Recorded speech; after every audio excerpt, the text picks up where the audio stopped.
grafitar é que eu acho que assim, eu penso na caverna antigamente, né? Que lá você tinha o barulho do bicho, né? Aí você olhava o bicho, você tinha o barulho do pássaro e tal. E eu acho que é a mesma coisa que aconteceu aqui agora. Na cidade tem o barulho do trânsito, é o carro que está passando, é a senhora que está passando ali atrás, é a gente que está gostando, é o menino que está atravessando ali. Então é uma outra relação que você tem com a cidade, com a realidade, né? Então, se ele fez um desenho naquelas paredes há milhões de anos, ele queria passar algo. Então, se ele teve a ideia de fazer um peixe, um cavalo, era o convívio dele daquela época, é o que estava ao redor dele. Então ele estava expressando o que ele sentia naquela época, é o que nós estamos fazendo hoje. E o homem, se a gente reportar, né, há 30 mil anos atrás, qual que é a necessidade do homem em de repente estar grafitando as suas cavernas? É decoração? Em absoluto.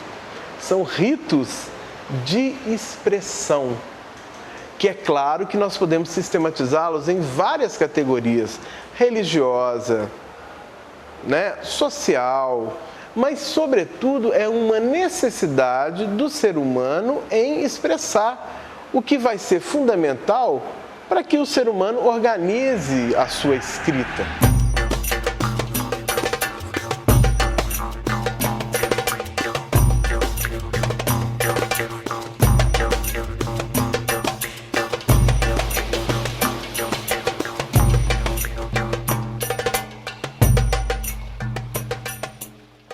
Bom, o que é arte? No século XIX, no Ocidente, se desenvolveu a ideia de que a arte é uma coisa que se faz pelo prazer de fazer uma coisa bonita. Mas isso é uma coisa inventada pelos artistas do século XIX e que não é válido para outros lugares. Então, a palavra arte pegou um sentido.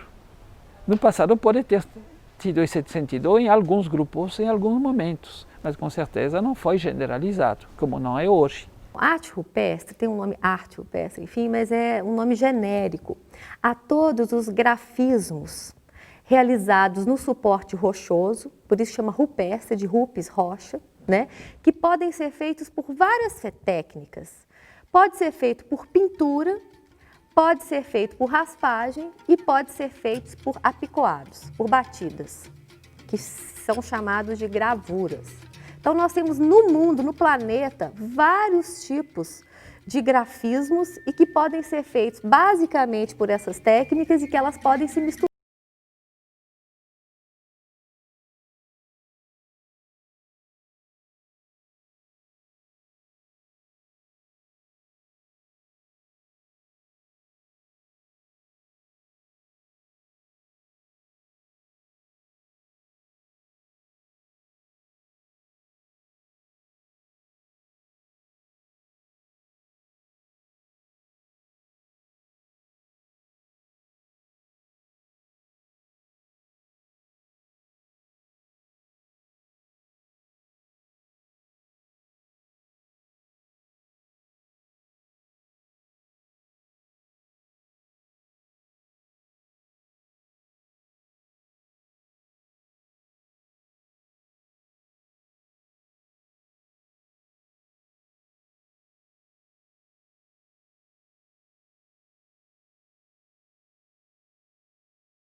Hoje são os espeleólogos, mas os homens do passado não eram homens das cavernas.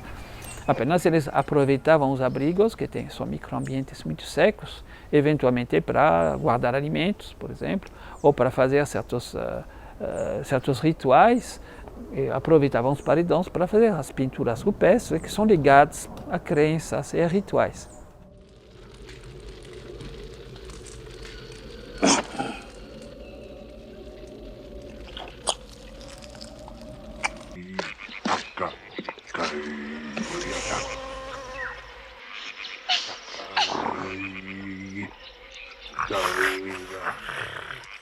Aqui em Minas Gerais, nós temos vários estilos rupestres. O que a gente sabe é que os grupos culturais tinham várias formas diferentes de comunicação gráfica.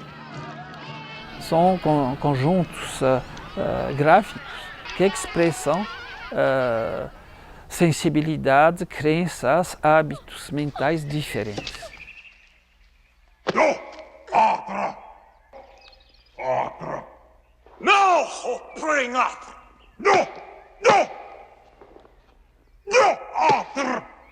Então, em Lagoa Santa, por exemplo, teve várias dessas tradições. Ou seja, o pessoal durante 10, 12 mil anos nem sempre pintava as mesmas coisas. Houve mudanças, da mesma maneira de que hoje em dia a arte moderna é muito diferente da arte dos romanos ou de qualquer outro grupo. E no Peruaçu a gente consegue ver 8 momentos diferentes, cada um pode durar séculos ou milênios, que mostram mudanças no pensamento, nos símbolos das sociedades. Então, tem muitas tradições diferentes e dentro de cada uma delas nós temos também estilos, maneiras de representar que são diferentes.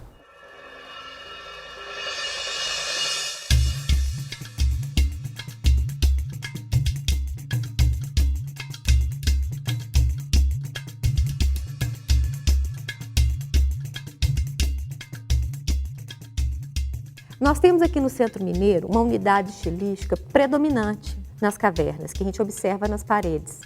Ela é denominada, conhecida como tradição Planalto. O que caracteriza a tradição Planalto são a predominância visual de elementos da fauna, né? A gente chama de zoomorfos. E dentro da fauna predominam os veados, os cervídeos. As cores normalmente são em vermelho e amarelo.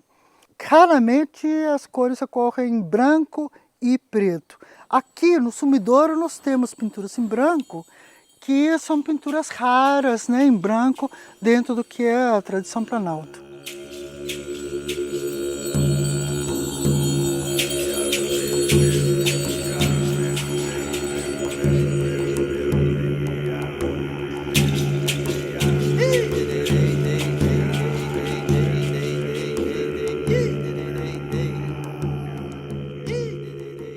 Na região do norte de Minas Gerais, sobretudo no médio Vale São Francisco, predomina o que a gente chama de tradição São Francisco. A tradição São Francisco ela é caracterizada em oposição à tradição Planalto, vamos dizer assim, por figuras de mais cores, 1 ou 2, 3 cores, mas figuras geometrizantes, né? Então não são figuras de fácil identificação. A tradição São Francisco, em certas regiões, fora da região januária de Montalvânia, ela muitas vezes ela pinta as figuras numa cor só. Em certos momentos, não em todos, do Médio São Francisco, na Bahia e em Minas Gerais, você tem uma violência de cor contrastantes que é muito grande. Isso é uma diferença de estilo. A tradição ela se define mais pela temática, o que se representa.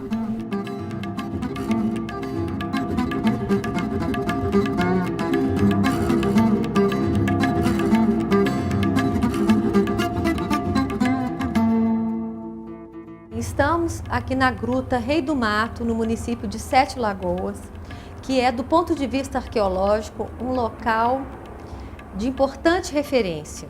Que nessa gruta há pinturas rupestres extremamente importantes e interessantes, apesar de apresentarem uma baixa visibilidade.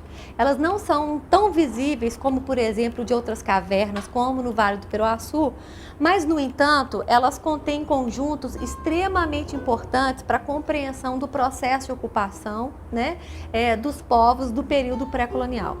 O momento pintado mais antigo é representado por um cardume, né?